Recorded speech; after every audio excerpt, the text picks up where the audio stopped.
All right. Hello, everyone. Thank you so much for joining us today. We are so glad to have you for our Sentinel Stories Veterans panel. Just quick housekeeping. We are going to take some questions from you all on the in the audience towards the end. You can use the Q&A feature down at the bottom of your screen. So please feel free to put your questions into the Q&A. But let me start by introducing everyone. My name is Ashley White. I'm your engagement coordinator here at SANS Technology Institute.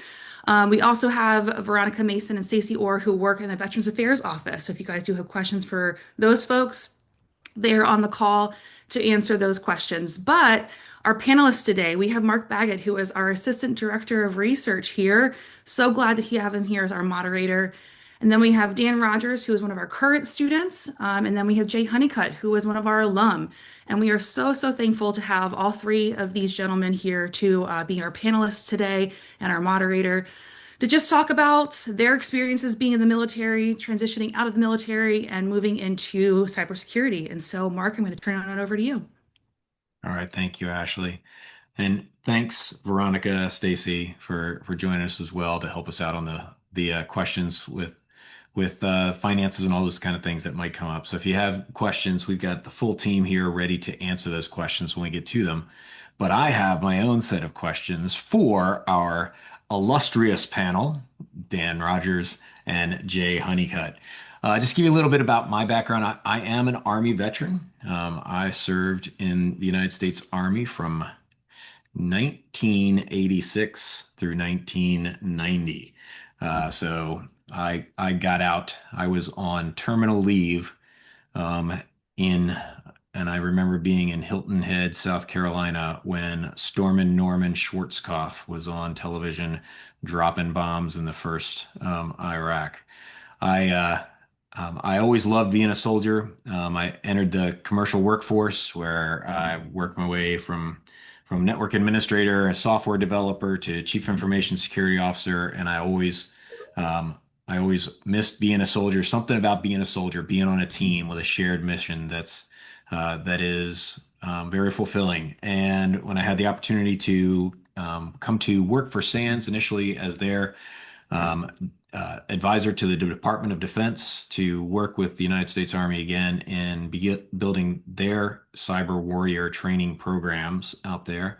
I did that and spent another 15 years on military installations working with that, where I had the opportunity to work with amazing people like Jay, who I got to see come through some of those programs that were out there. So after my well, it seemed like a long time, but short military career. That SANS.edu did not exist yet, but SANS.org did, and I entered the workforce. And as soon as SANS got around to eventually offering degrees, it made so much sense from a financial standpoint that I could continue to receive the amazing training that I had come to love with SANS and do it with the use of GI Bill funds and also, tuition reimbursement programs from employers and all of these other funding resources just became available to for that same awesome training and a degree. So I am an STI alumni where I got my master's degree from SANS as well, graduated in 2012. But enough about me. We're here to talk to some other veterans and get some of their experiences on there. So with that, I'd just like to give both Jay and Dan both give you an opportunity to talk a little bit about your background. And let's start out with your background and military experience before you entered the cyber workforce. We'll start with Jay.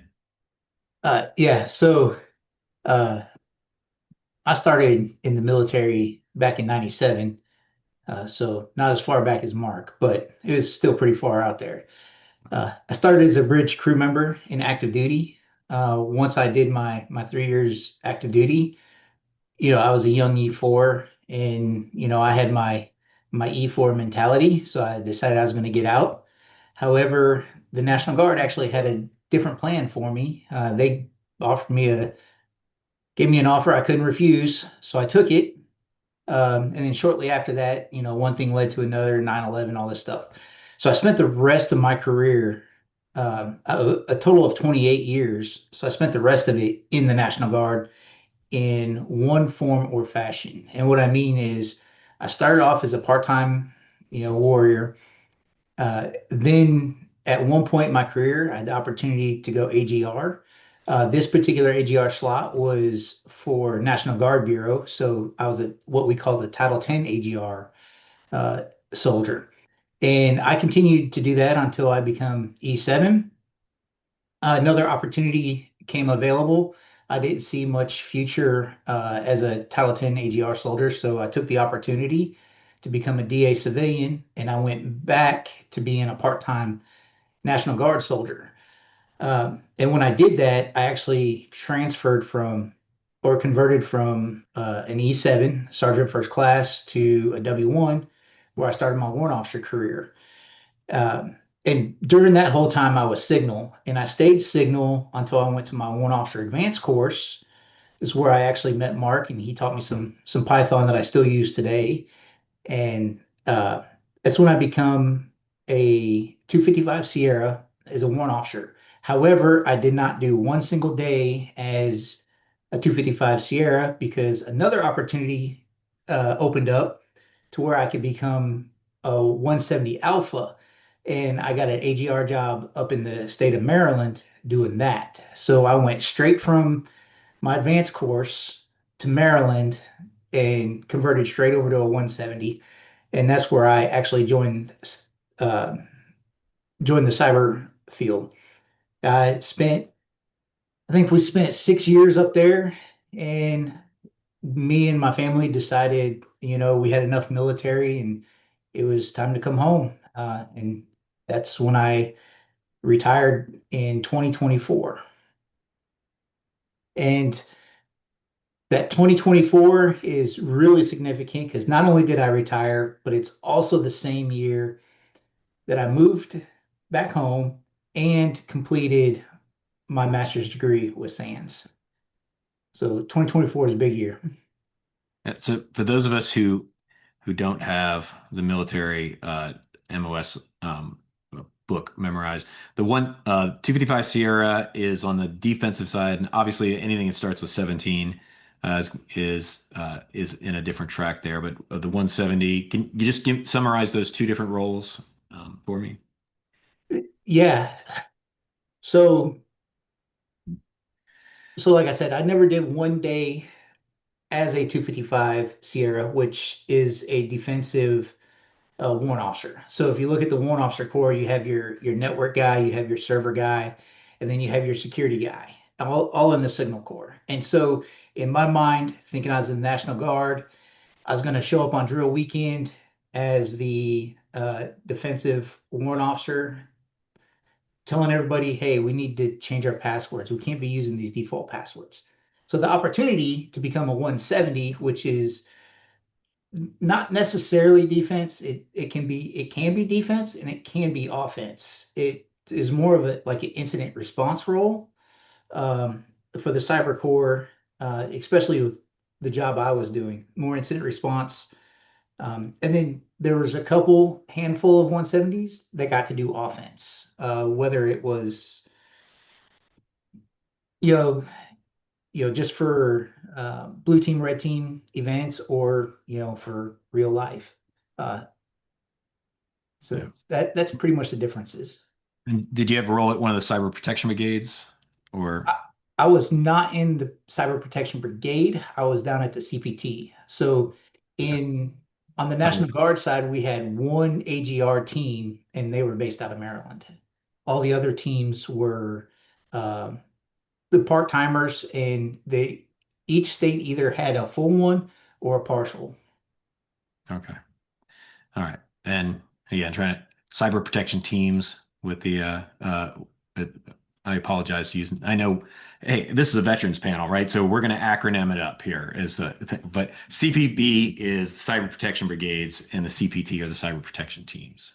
Correct. All right. Thanks, Jenny. All right. And Dan, can you give us a little bit of your military background?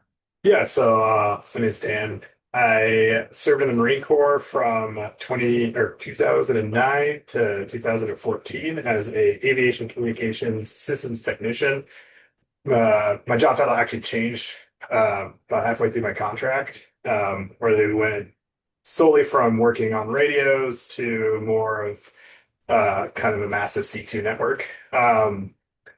So I didn't really get a lot of cyber experience in my role. I took a Sec Plus boot camp while in the Marines, but I didn't pass the test. It's kind of hard to memorize everything in a week and then take the test and hope to pass.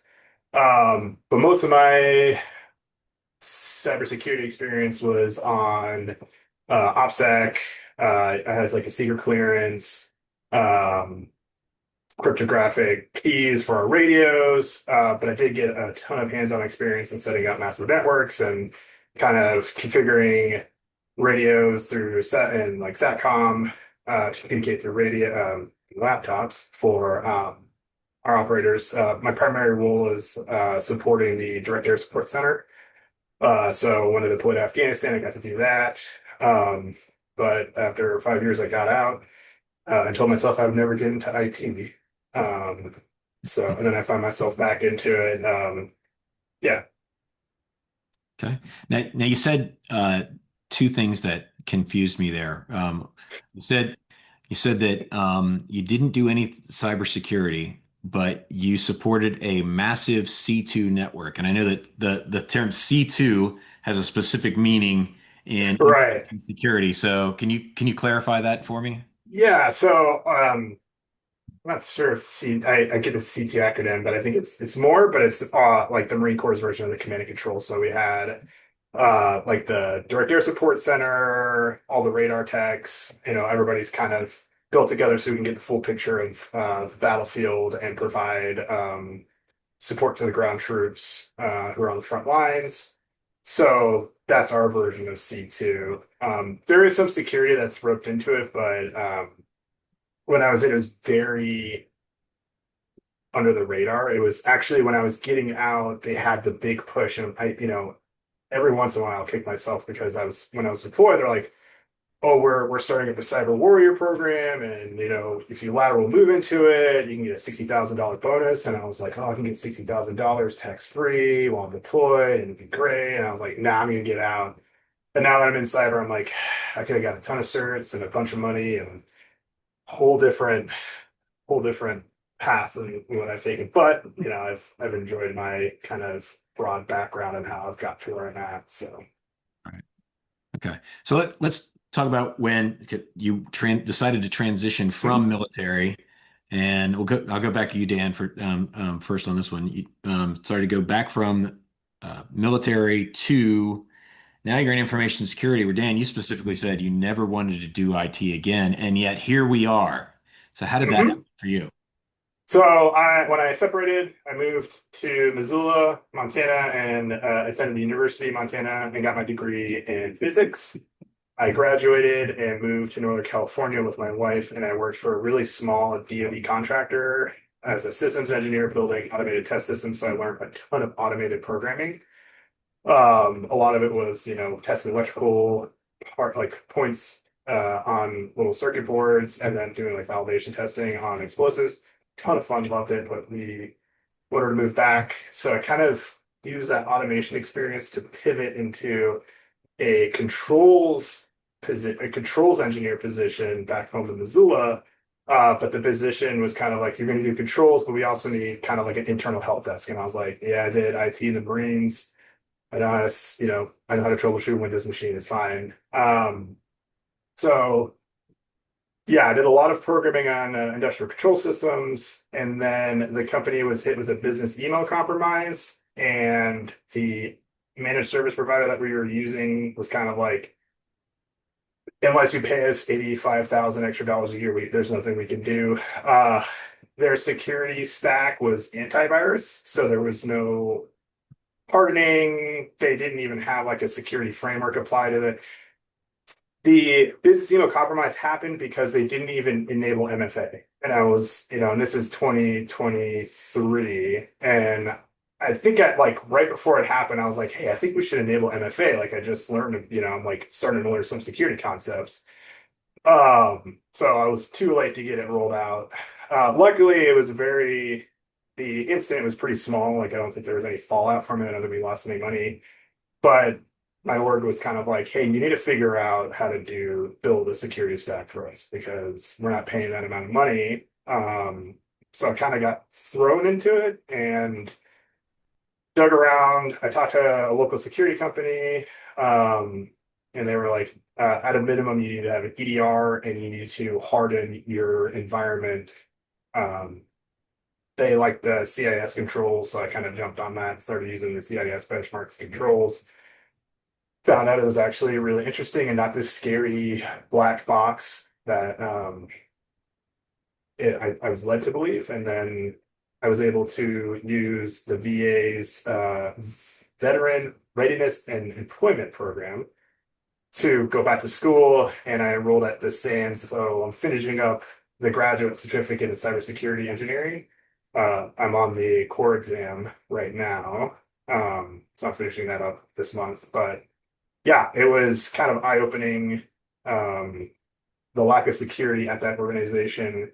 That whole experience gave me like it was a really good opportunity to learn cybersecurity from the bottom up. I mean, building the entire security side for that organization, and then we ended up splitting and we created a subsidiary. So I had to build, security stack for that and get everything set up. So it was a really good experience, but yeah, burned out pretty quick and moved on.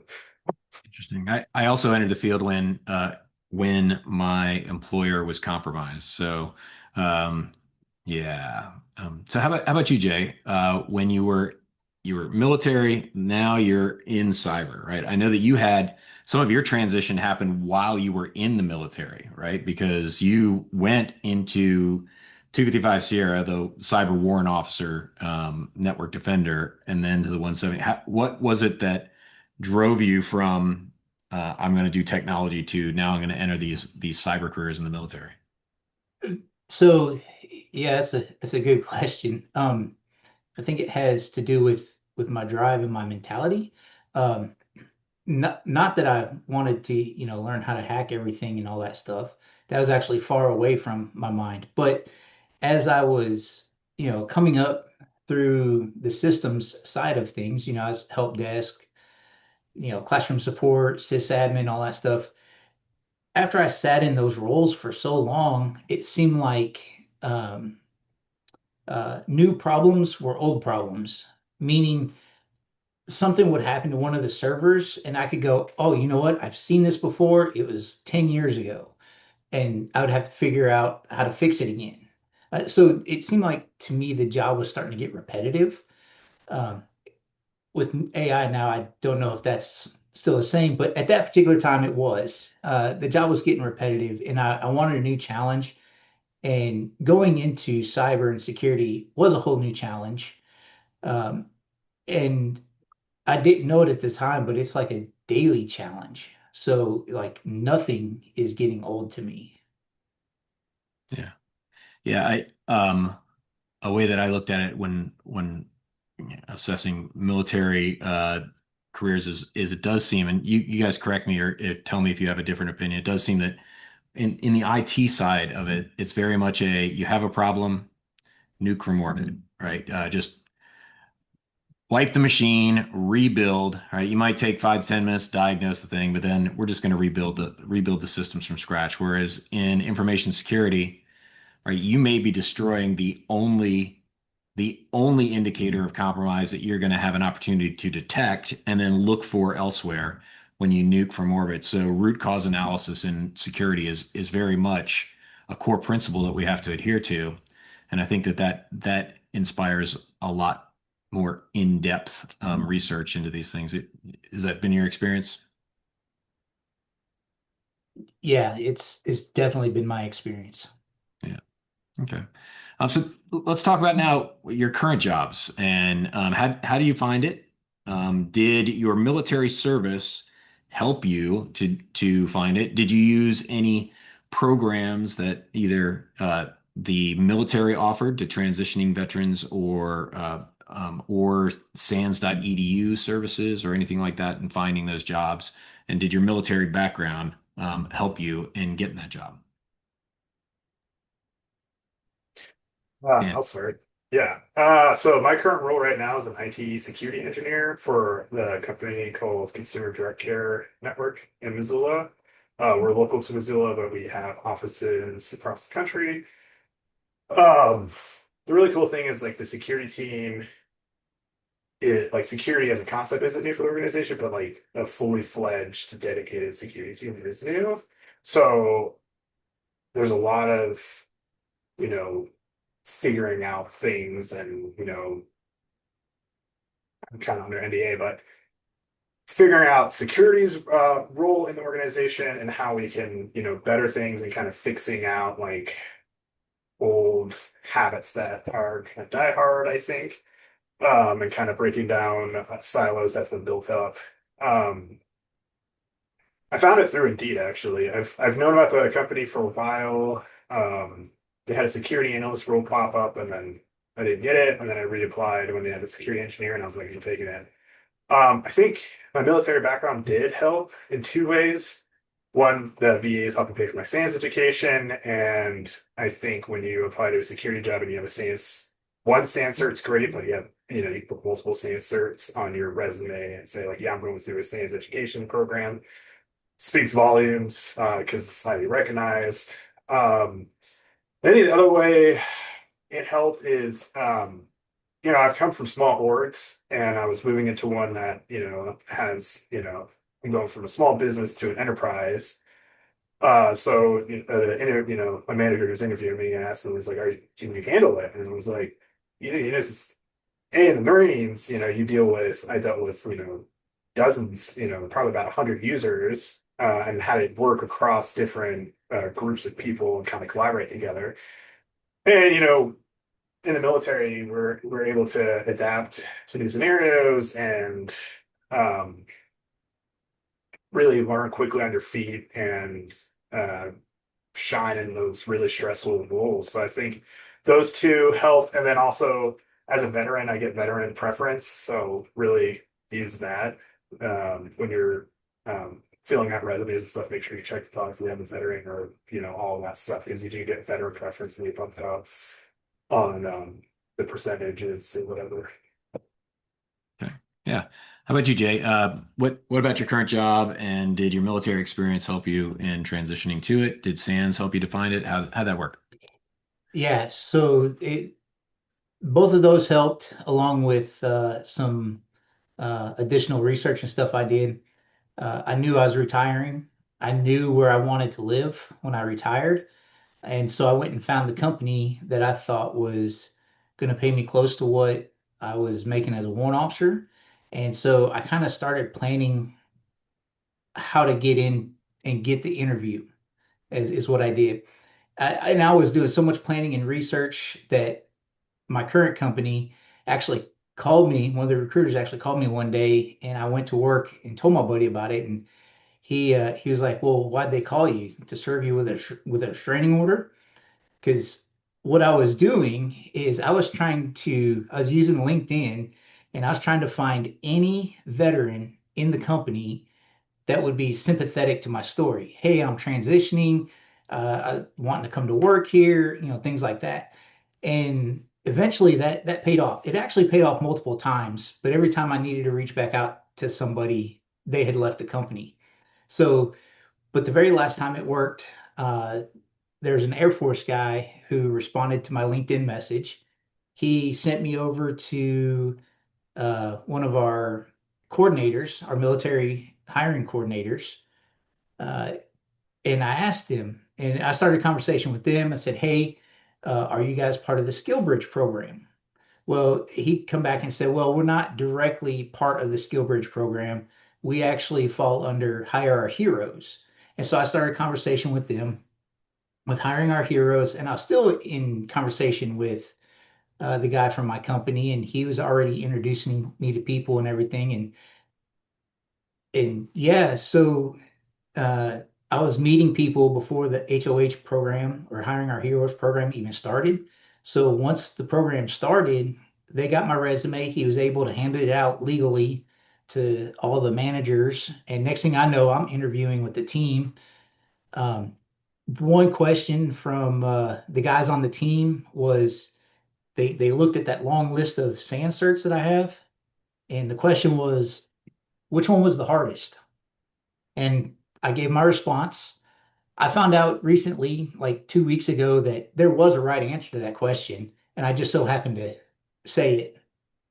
And then, yeah, once all that process landed, I had an offer in my inbox, and the offer was to be an HOH fellow. So I actually came to this company 3 months prior to my retirement, and worked for them. They didn't have to pay anything, and I was still on my military salary, and the job just rolled right into a full-time position.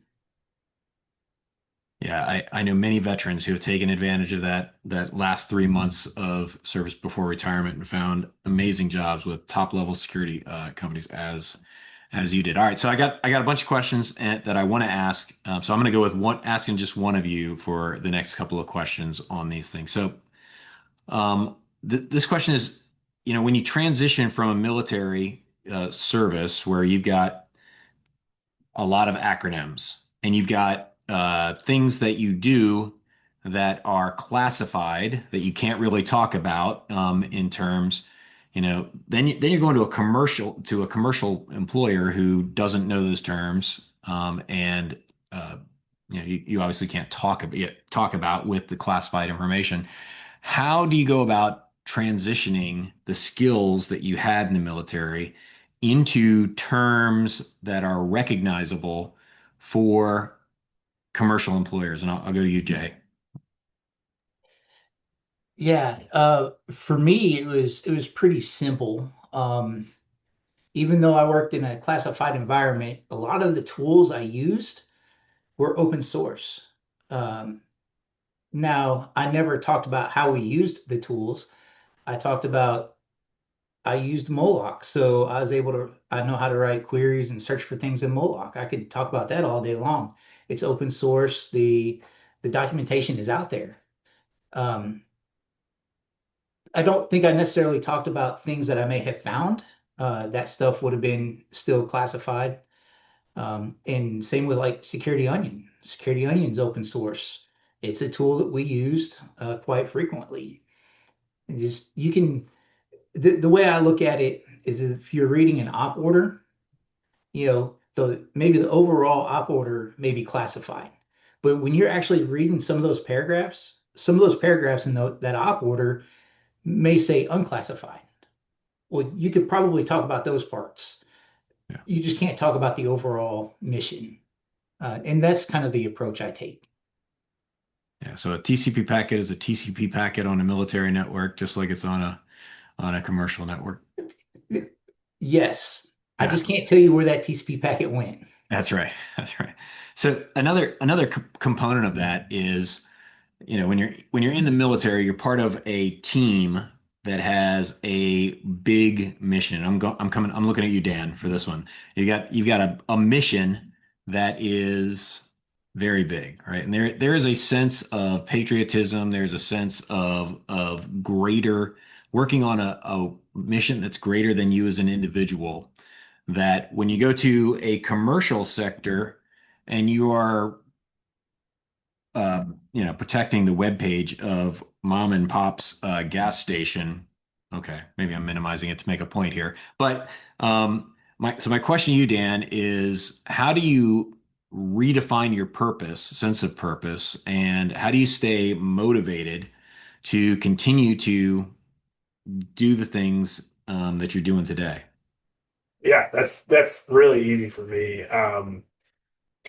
The clientele we service at our company are, the elderly and disabled, people on Medicare and Medicaid. So when we get an alert, when something happens, somebody's credentials get stolen, somebody's paycheck, bank account information gets swapped, when they lose, their a paycheck gets taken. it's not just a transaction. It's not just a number. It's, somebody on a fixed income who now can't pay for care. Um, and for me, it's really hard because um, I have elderly grandparents who are in nursing homes who are on fixed incomes, and it like I don't know. I was reading Sandworm, and Rob Lee was talking about how when you attack an industrial control system and like a power plant, you cut off power people. Like, why would you do that? That's a critical system for somebody, and like it's the same thing when you take money from a vulnerable community like this. Why? What's the end goal? I mean, you're not making this massive, grab and go. I mean, I understand the logic behind it. It's money, they need it, or they want it. But it just, makes me want to like find out who that threat actor is and just wring their neck and just, yell at them a little bit. So to me, it's kind of like I'm protecting the systems for these people who, they may not know what an email bomb is. They may not know what some of these threat actors are trying to do, but I'm protecting them in that way. And it kind of helps, it gives me purpose so I'm not lining some CEO's wallet where they can go buy another yacht or something like that, protecting people who aren't tech savvy and don't understand how cyber incidents happen or how to protect themselves. Yeah. Okay. Thanks for that. All right. So last question I got, I'm gonna come to both of you first. I'll come to you. I'll come to Jay first. Tell me a little about how SANS, the degree that you earned, the GX certifications that you earned, has impacted your commercial career, either in the placement of the job, or the promotions within the job, or the skills that you've earned in enabling you to do the job. Yeah. Well, unfortunately, I can't talk about promotions just yet because I haven't been promoted just yet. But I can tell you, I feel, at least on my particular team, the SANS certifications I've received, um, a good handful of people on my team have some of the same ones, but there are a couple that I have that are allowing me to do things while we're threat hunting that the other members on my team just can't do yet. In fact, to be more specific, I just finished a SANS course. I've been implementing machine learning in all my threat hunts lately. We have another individual who's actually going through that course right now just so he could catch up. And he's been on the team, um, for many, many years before me. And there's a third individual on the team who's excited to start taking that course now too. So that's how it's kind of set me apart from everybody else on the team. And when it comes to the actual degree, I think I think that helped me get placed at a higher level than somebody else on my team. There's an Air Force guy I sit next to. He came through the HOH program, and unfortunately, whenever he started at a level below where I started. And I would say that would be due to the degree. Okay. All right. Excellent. Dan, how about you? Yeah. I think I think it's just the training is really well done. There's a quote in the books, I can't remember it exactly, but it's like on day one, you're learning the material, and then by day two, you're applying it. And I think that is like exactly true. Um, because our security team is new, and we're still trying to get our feet under us, and I'm able to be like, provide insight on incident response or threat hunting. We were talking about like I was talking to our manager and I was like, yeah, we should really start just making threat hunting dashboards. I just threw one together of like network traffic. I just sat through the Sec 503 book and I flipped through like the threat hunting section. I was like, okay, well, we know traffic, network traffic is really important to look at and the net flow logs. And then I did the purple team one. I was like, well, we should look for domain generated algorithm in domains in our environment. So I took your free pie script and kind of catered it to our sim, and I was like, oh cool, that's really sweet. And I started finding like somebody had a browser extension beaconing out to Cypress, and I'm like, It's probably benign, but we should probably look into that. Just 2 days ago, we had a couple users get hit with the email bomb, and as soon as I saw the alert come in, I'm like, they're going to get a call from a help desk to get onto the computer. I started messaging the user, and I was like, hey, I'm with the security team. You're probably going to get a call in a few minutes from somebody saying from the help desk, do not give them any information. And, I was a little slow, I think, or the threat actor beat me to the punch. And luckily that user didn't give them anything, but it was right on. And I was like, and that was covered directly in SANS courses. Like, these are the techniques these threat actors are going to use, and you need to be on the lookout for them. And I was like, yep. So it's, it really has paid off for my organization and for me. And, you like, yeah, it's just the material is really good. And my manager's already said, like, yeah, I'm due for a promotion as soon as I hit like the time in my position because of those certifications. Like, he's like, you have all the experience, but you don't have like the time yet, and we're going to get that done like this year. So yeah, it's already helping me get promoted and get, move up in my career.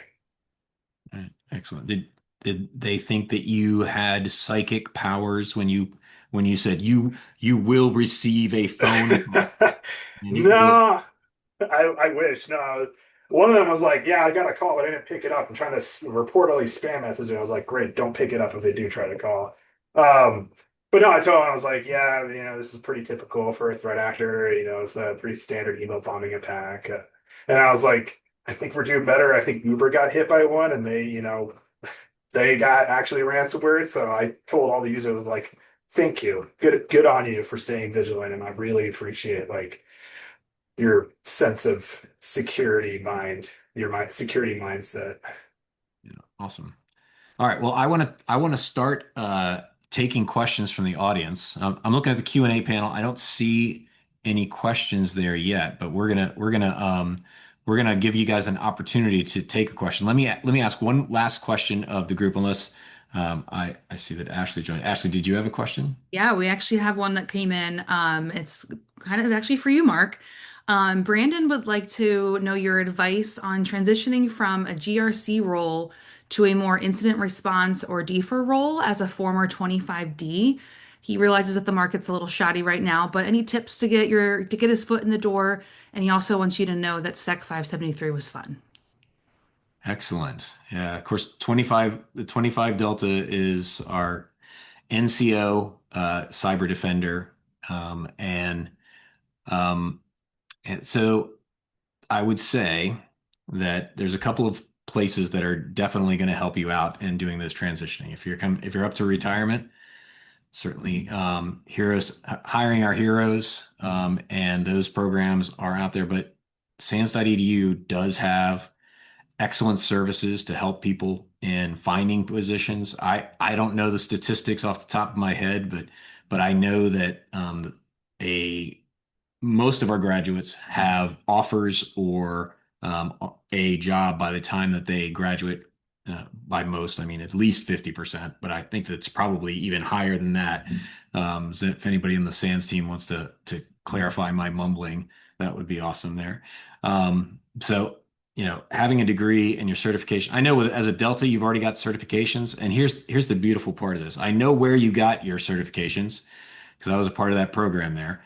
Your certifications, there was an exception with middle states that everyone who went through the 255 Sierra 25 Delta program at Fort Gordon can matriculate 100% of their active certifications into the programs there. So that's even higher than the normal matriculation process that they allow, which is awesome, right? I can't go to Augusta College. I live in Augusta, Georgia. I can't go to Augusta College for 3.5 years and then transfer to Georgia Tech for the last 6 months and say I got a degree from Georgia Tech, right? The accrediting bodies want you to be actively enrolled for the entire time. So the fact that you can matriculate that number of credit hours into the program there is a really good program, and that's a benefit for you from the Delta program. All right, I see some other questions coming in. While I'm actually want to look through those and give me one. Let me ask one more question to Jay and Dan here. in the time that we have, what one piece of advice would you give to, in just one or two sentences, what one piece of advice would you give to any transitioning veteran in the best way to find a meaningful job in information security? Yeah, I'll go first on that one because I'm a firm believer in whatever branch you're in, you should have some sort of transition assistance program. Take full advantage of it. Take it seriously, especially if they're going to offer you interview advice and tips. Sit through those. I've actually sat on a couple of interviews recently where I wish they would have practiced first. Yeah. Okay. Dan, you got a piece of advice you want to drop on us? Yeah, I would try to reach out to the VA as well if you're already out. Like for me, I was able to do the Veteran Readiness and Employment Program, but they have programs that can help you that can help you with resumes or look for jobs, and they're spread out. Also, find a mentor. Maybe not find a mentor to get a job, but find a mentor that is in the commercial world, either a veteran or non-veteran, it doesn't matter. Find someone that can help you navigate looking for a job, practice interview tips with you, look over your resume if they have time, get your LinkedIn sped up, and just start adding people. There's programs like VetSec, ACP.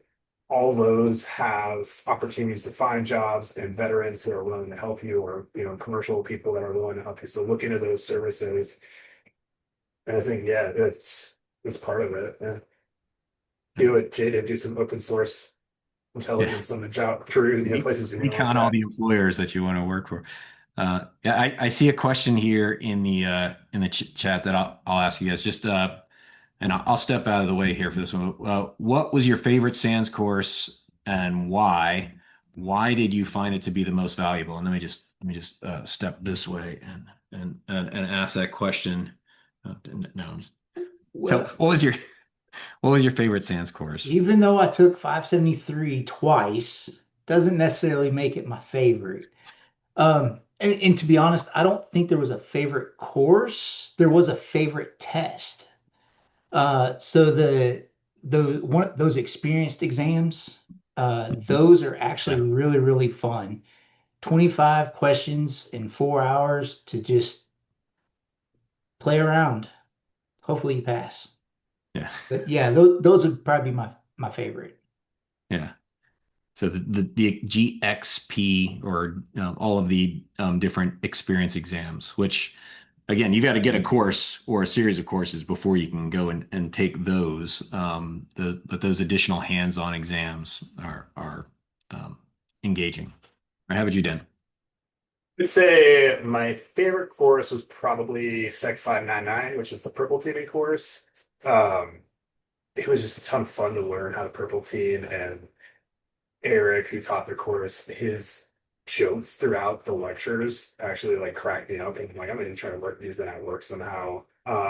So yeah, I really enjoyed it. It kind of fed into my passion for trying to get into threat hunting. I think the course that had the biggest impact and on my career, and I think the one I would say it's probably like their neck and neck would be Sec 503, which everyone was like, oh, that's the hardest one. But yeah, I don't know, packets, very fun to look at. I love, I could go through Wireshark now like a pro and just, yeah, I really enjoyed that class. It was a ton of fun.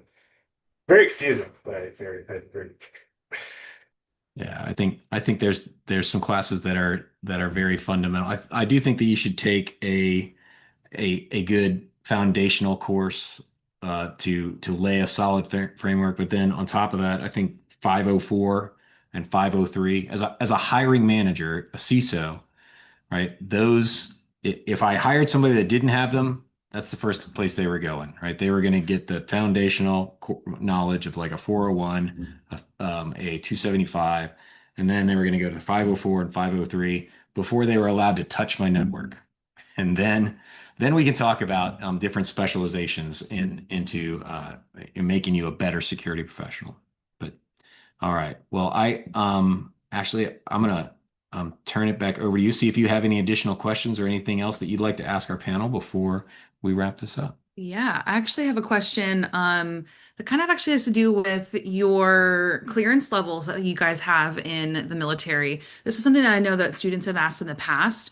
So how do certain clearance levels affect your achievement within the job market?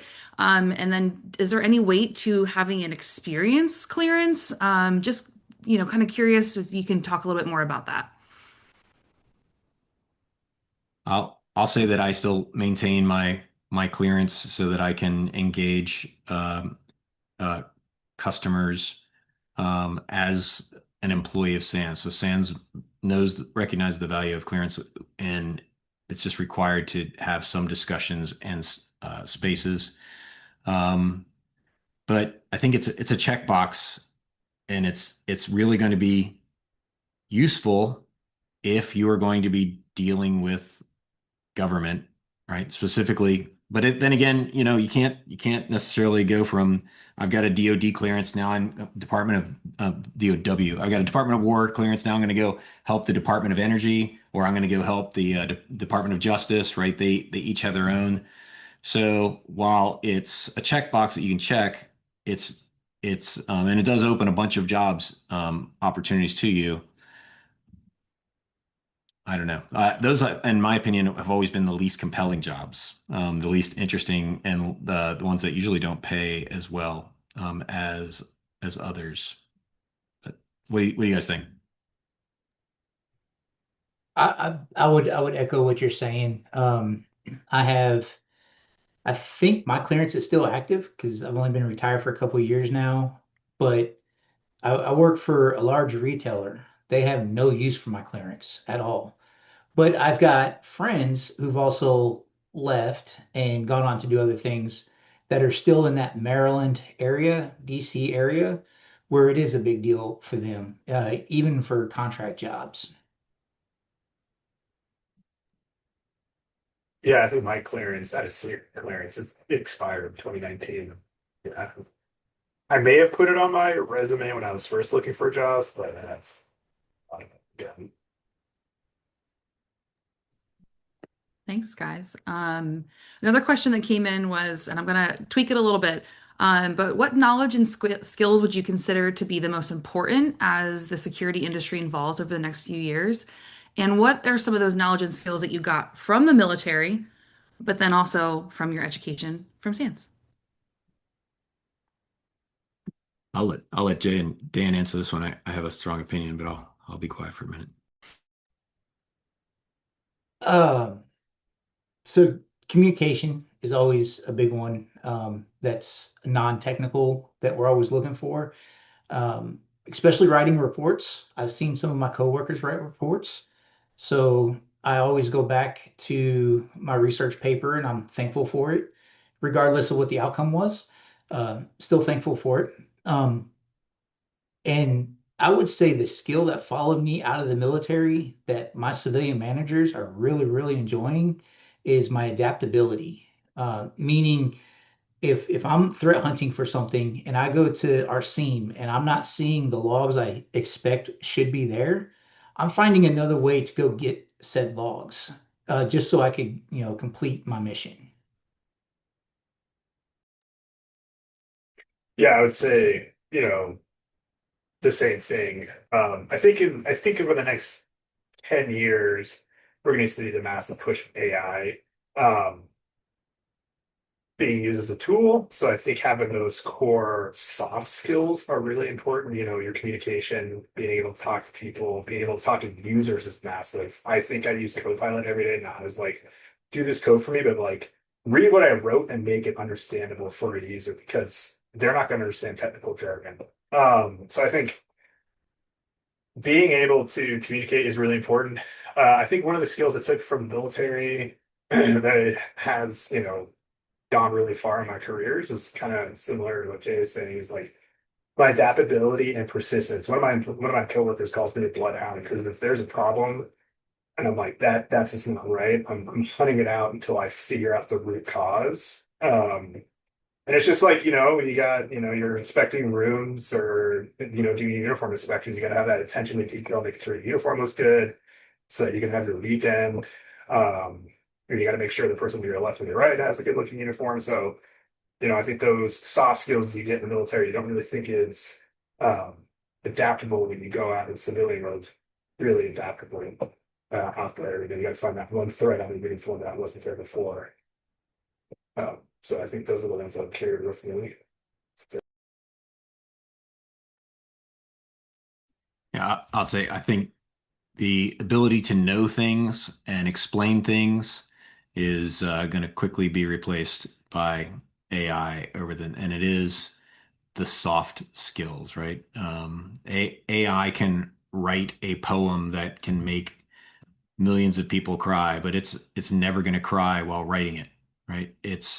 It is it is statistics and machine language that's calculating the next token. But in 1910, there were between 500 and 700,000 lumberjacks in the United States. And then the chainsaw was introduced, and I love the story of Paul Bunyan, who you know took the challenged the chainsaw to a competition and lost. But AI is the chainsaw, and and today there's 40 to 50,000 lumberjacks, and 100% of them know how to use a chainsaw. So if you want to still be around, uh, learn how to use a chainsaw. Another question that came through is, what's the most enjoyable part of your job? Helping users, threat hunting, or incident response? And it's for anybody to answer.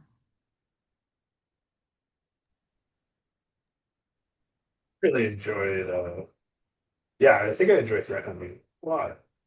Um, it's fun. IR is also really fun. I would say helping users, like it is satisfying because it's the bottom, because sometimes they're not happy to be helped or happy when you make changes. So yeah, I really enjoy threat hunting. Yeah, detection engineering is really fun. Making rules and then seeing those rules actually pull up stuff and pointing out, now we have a rule for detecting email bombs or whatever. Um, that's just on the top of my head, but I think detection engineering is my favorite. So fun. Yeah. So for me, since we're in a really large organization, we all of our roles are separated. We have our own detection engineers and have our own incident response. So my day to day is threat hunting. But what I really enjoy within threat hunting is the creativity allowed. Um, when we sit down, we develop our hypothesis. I can do whatever it needs to be done to either prove or disprove my hypothesis for my hunt. So yeah, the creativity aspect of my job is what I love every day. Yeah, I love solving problems. I think AI is going to replace all my problem solving skills. Fortunately, I also really enjoy working with people, and so um, hopefully it won't replace that. Well, actually, a question just came in talking a little bit more about threat hunting. Can you give some tips for building our threat hunting skills? How can one transition into this area? And what are some best practices or resources? That one's probably for Jay. Yeah, so just before the panel, we were actually on a hiring, I was on a hiring panel. And one of the questions we ask is do you know any threat hunting frameworks? So I would start there, specifically the peak framework. At least for our organization, that's what we're using. There's some really good blog articles out there on how to use the peak framework. So I would start there and just kind of follow through.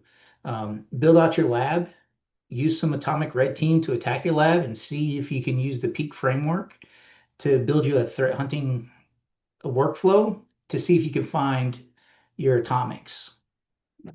That'd be my suggestion. Thanks, Jay. And then another question is, how could some of the folks on the call best display their SANS education to show their knowledge and expertise when they're going after job roles, growing their careers, or transitioning into different roles within cyber? And so I guess a good question would be, how did you guys do that when you guys were out job hunting or transitioning over the past couple of years? I just put it on my resume, and then they see that GAC, and they're like, oh, it's gonna say it's GAC, and then I put it on my LinkedIn, and I'm very open about it. And I'm pretty fortunate the manager we have, he has a few GACs, so he knows like the amount of work that goes into getting them. But it's also like taking that, you learn all this information in a science course, and you can take that and talk about it. You can sit there and say like, in Sec 50 or the GSEC, we learn about how to build a defensible security, build out our security architecture and how to apply a security framework. And you can talk about, I learned about the CIS controls, and after I learned about it, I applied it at my job. And you can use what you've learned and then kind of fill it into interview questions if they ask you different things. So. Yeah, I would probably echo the same thing. So on my resume, I have all the certifications listed. Not fully. I have them all acronymed out because if not, they won't fit. So the way I look at it is if you don't know what the certification acronym is, I might not want to work for you anyway. So, um, but I do not have it in my signature block. People, if you start putting all those acronyms in your signature block, it might be considered as braggadocious. It might turn some people off. So I don't put them in there. I'm very modest about how many SANS certs I have. But yeah, to echo what Dan says is like all the stuff we learn in the program, all the CTFs that we're doing, those can definitely be converted straight to an answer on an interview question, especially if they're open-ended questions. Like, tell me a time when you used an EDR.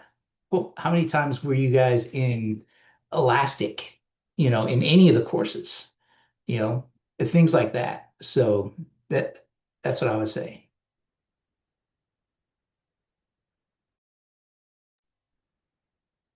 All right, I've got one last question for you guys. Um, coming from the military, having long careers there, and then moving into cyber, was there ever a point that you thought, what am I doing? Why am I in this field? And what did you do to get over those thoughts? And what are some words of advice that you might give those who are listening now to also get over those thoughts they might have?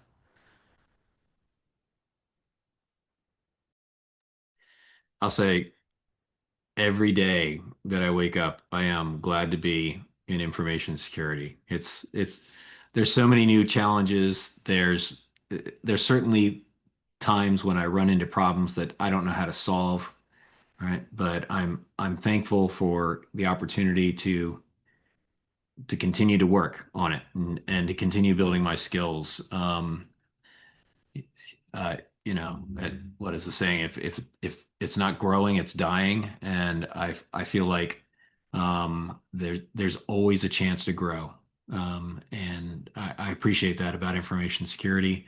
Having been a software developer, general IT, a chief information security officer, and seen all of these different verticals within the technology space, I think that we got the best jobs that there are to have. So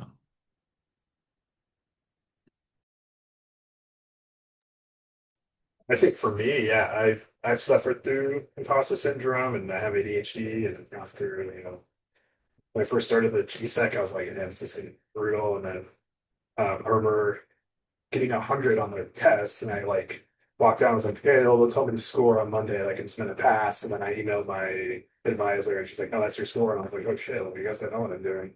Um, But yeah, I think there's always a challenge every day I wake up and there will be days where I'm scratching my head against something and I'm like, why is this not working? Why can't I find this? Or, you know, there are going to be things you don't know, and you got to lean on your team members or the community to kind of help you figure those out. And I think having a mentor and really good people in the community to ask those questions is going to be really beneficial in your career growth. And just, um, yeah, and I think another thing too with it all is, have fun with it. Set up a lab at home and mess around with things. If you want to get into threat hunting, as Jay was saying, set up Elastic and do atomic red teaming. If you want to, you know, try doing really hard red teaming, go out different things and just try to mess around and see what you can do, what you can break. Yeah, I would say once I decided to go cyber, I never really looked back and never really had any regrets.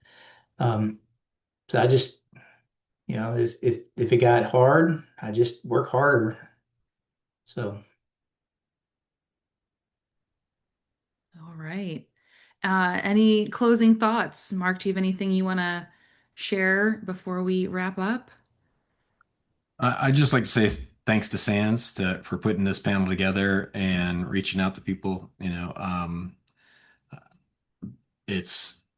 proud to be a veteran, and I've always enjoyed working with other veterans, and I think that anything we can do to reach out to that community and give them a helping hand in order to make their way into the cyber field is excellent. And I know that SANS has always done very, very good with that, with different cyber warrior transition camps or things. Do we have any of those coming up in the next year? I know that we would do veteran programs, and I think that they've kind of grouped all of those together over the recent years. But can you tell us a little bit about people who are interested in getting involved with those programs, where they can get more information?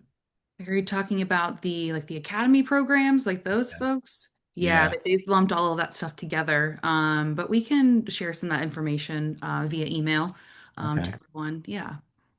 All right. But all right. Well, thank you, Jay and Dan. Do you guys have anything you want to share with everyone before we leave the call? I would say don't be afraid to reach out to other veterans on LinkedIn. You never know who will answer.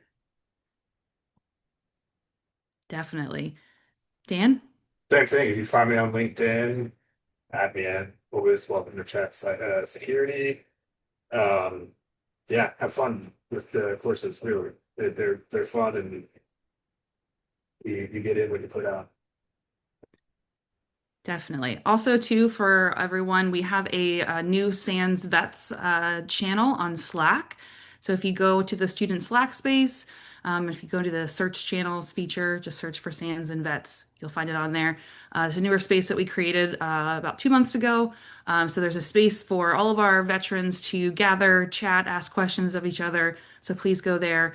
It's another resource we wanted to add for you guys. So thank you so much, Jay and Dan, for being our panelists. Thank you so much, Mark, for being our moderator. Appreciate all three of you being here today. And I hope you all have a wonderful rest of your day. Thanks so much.